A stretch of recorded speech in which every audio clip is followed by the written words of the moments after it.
Hello, and welcome to Trust Your Sacred Feminine Flow. I'm your host, Joni Advent Maher, mystic, spiritual midwife, and visionary leadership guide. It's my great pleasure to share inspiring and intimate conversations and emerging wisdom gathered from our collective feminine journey of awakening. My guests are revolutionary women at the cutting edge of both personal and global transformation. I invite you to join us in claiming our sovereignty, changing the world, and flourishing no matter what. Welcome to Trust Your Sacred Feminine Flow. I'm your host, Joni Advent Maher. I'm a mystic, spiritual midwife, and a transformational guide. I want to share some wisdom that I've been receiving lately. So last week, I was at the Women Speak International Festival in Sedona, teaching on trusting your voice and speaking spontaneously. It was a transformative and power-packed weekend. I taught the workshop 3 times, and each time was a little bit different. And Saturday was also a full moon.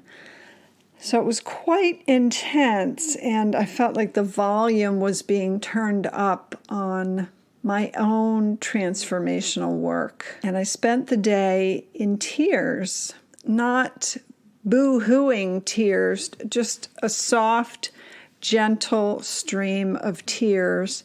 And leading up to that, I had quite a bit of intensity in some of my relationships. And it just felt like I was in the press, in the kind of that pressure where you're being pushed from both sides and being taken to a new state of being. And here's what came out the other side. What I was shown during this time of kind of being in the crucible of change was I was being shown some of the ways that I have, given my power away, but mostly given my power away by not really valuing or honoring or owning the gift of my nature.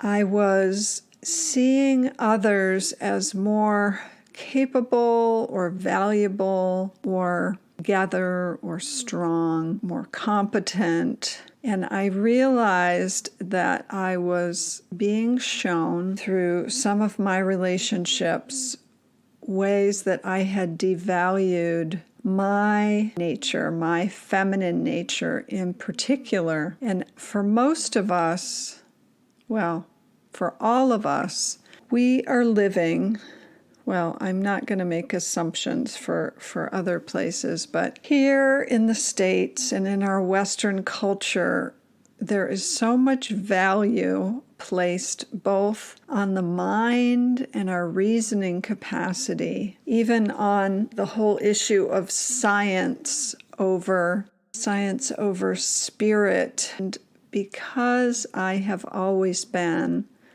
as I said, I'm a mystic and a spiritual midwife, because I have always been more oriented to lead life through my heart as opposed to my reasoning or my will, to live life through my heart, to be tuned in to spirit, and also to be tuned in to the unseen realms. I learned very early on that those things were not the preferred way of being in the world. B, came to the conclusion that they were not as valuable as being able to do the hold your shit together, be academically smart of approach to life.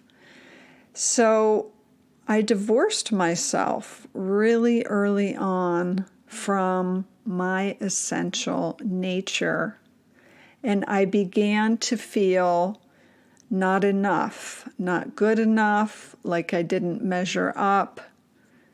And I'm coming to realize that so much of that was the prevailing culture, both in my family, in my church, certainly in the larger collective of my country and our culture, that my wiring was seen as faulty.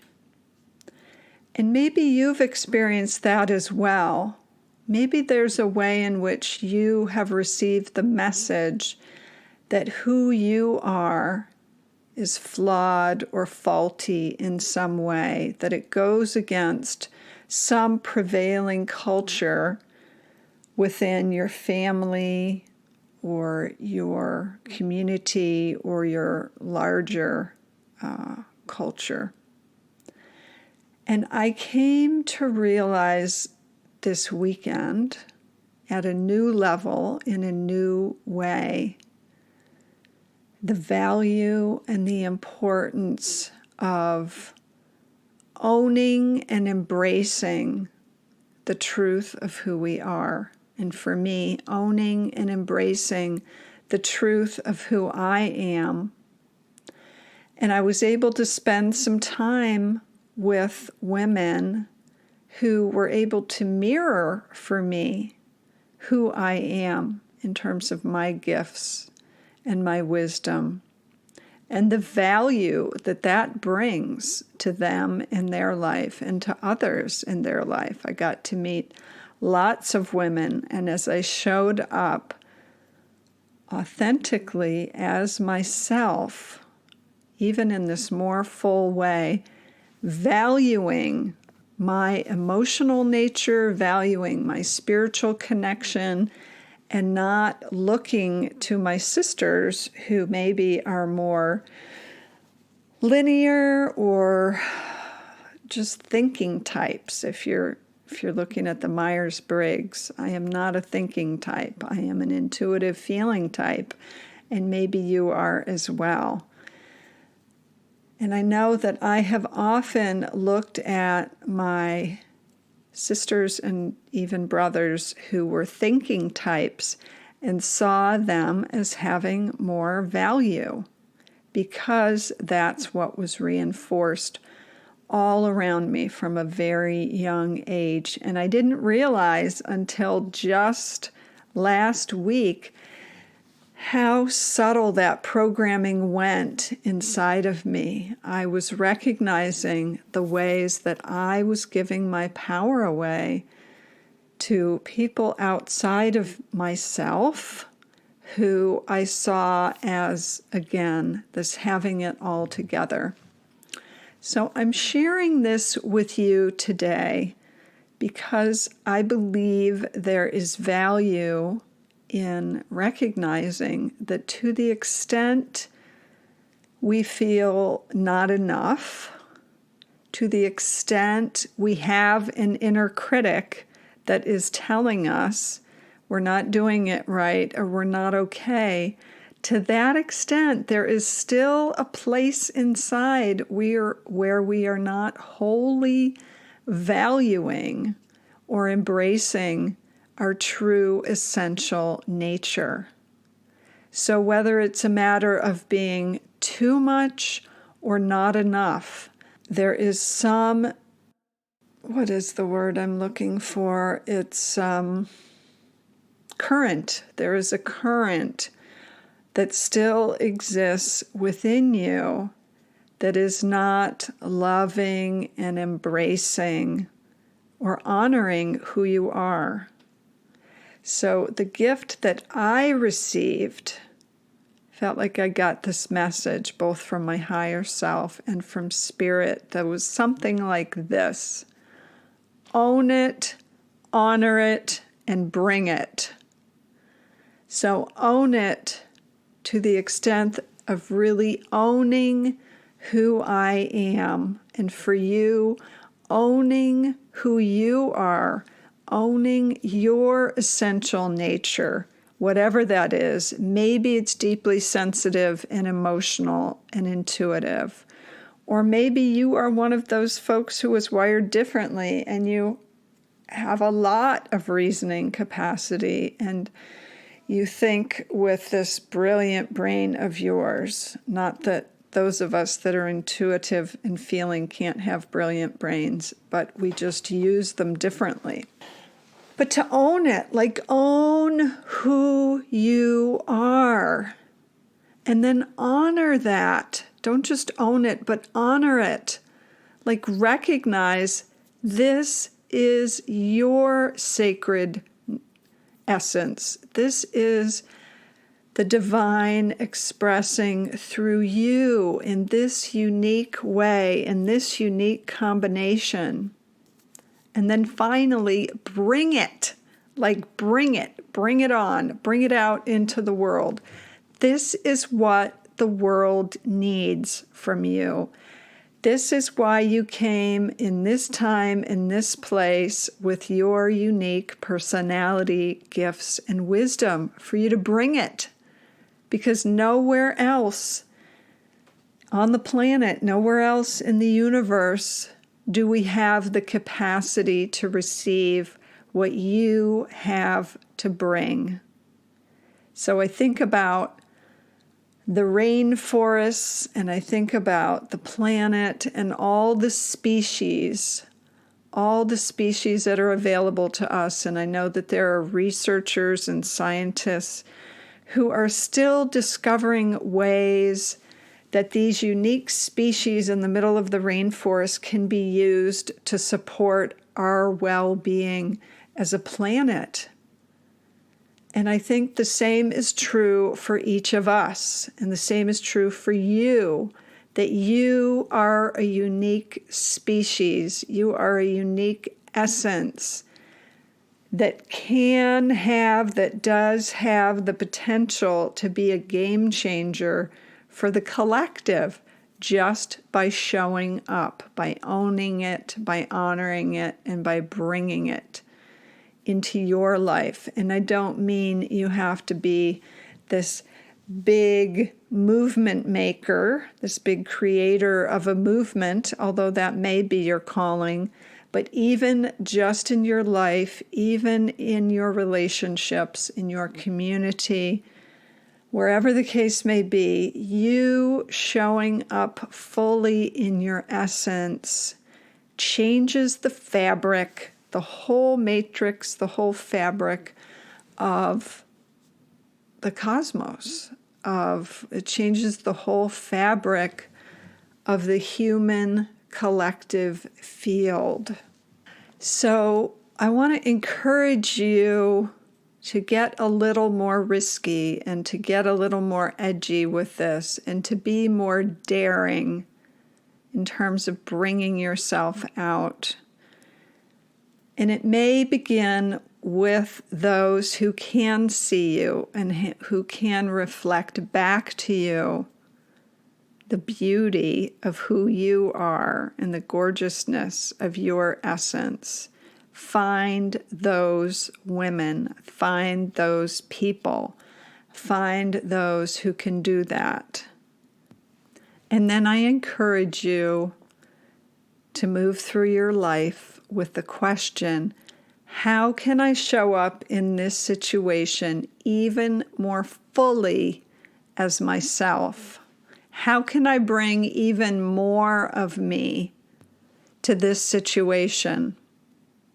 So as I bring this to a close, I want to just share with you one of the ways that this came home to me as I was at the festival. So there were women who had trained and created their own signature talks.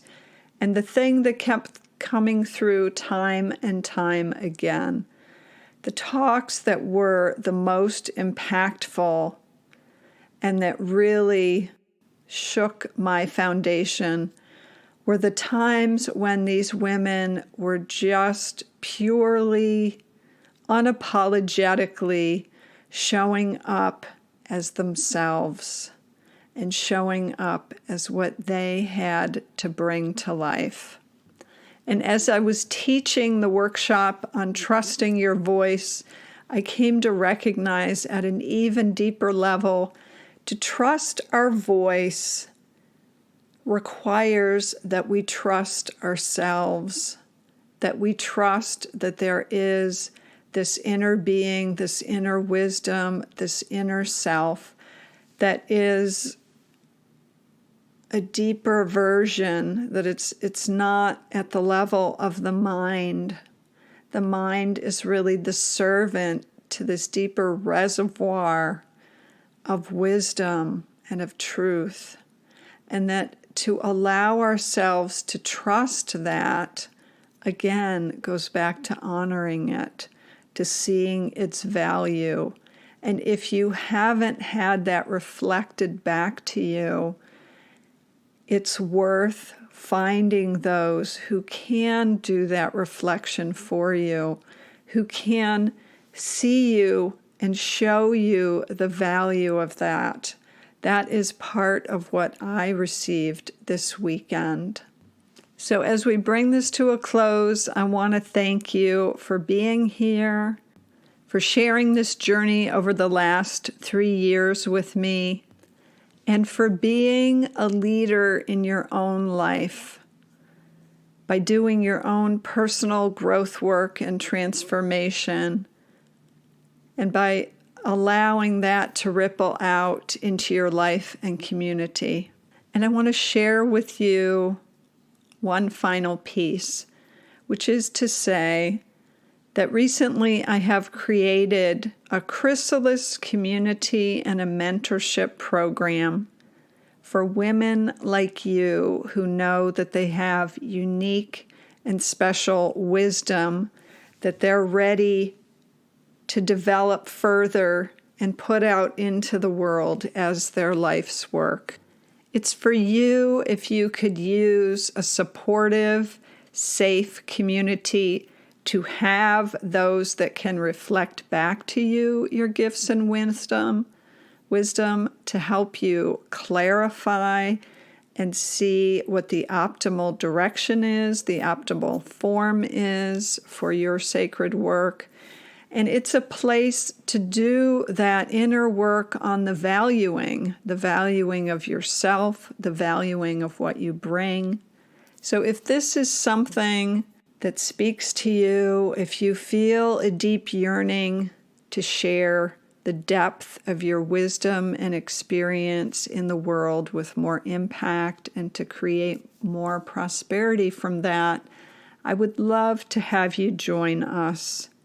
You can actually join free for 7 days, and you can access all the details and information for this via the link in the session notes. It's a safe space where you will get all the support and structure you need to get started if this is your year to bring out your life's work.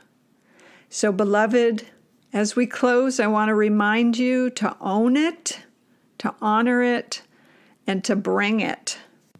And as always, to trust what your heart knows. Thanks for listening to Trust Your Sacred Feminine Flow. If you enjoyed this episode, please share it with a friend and be sure to subscribe, rate, and review wherever you get your podcasts. And visit theradianceequation.com to receive your copy of The Radiance Equation, a visionary's guide to coming out of hiding, owning your wisdom, and creating your greatest impact.